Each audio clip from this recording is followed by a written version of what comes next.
loud thunder, that heavy rain, that certainly made quite the spectacle overnight. Absolutely, and strong storms moved across the metro while many of us were sleeping. It left behind wet roads, like Joseph's been talking about, ahead of the extreme heat that's coming our way today. So let's check in with our Megan McPherson. She's live in the Local 5 Storm Tracker. Megan, I know power outages have been a big issue this morning. What are you seeing on the roads right now?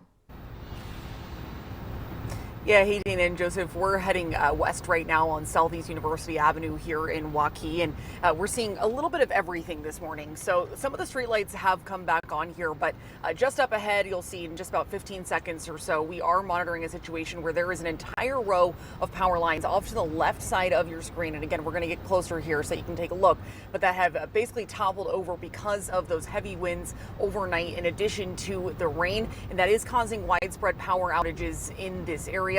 Some of these street lights up ahead, actually the one right in front of us here, you can see that there are no lights on the stoplight right here. So poses a bit of a dangerous situation for drivers in the area, many of which have been kind of confused this morning when they're driving because, as you can see, there's not even a blinking red light to indicate that you need to stop. So certainly a dangerous situation that crews are working to restore power for. Take a look at some of this video that you can see a closer look of those toppled power lines that crews are working again to get back up right now to be able to restore power in this area. Pretty crazy, the fact that it basically toppled not just one, but an entire row here.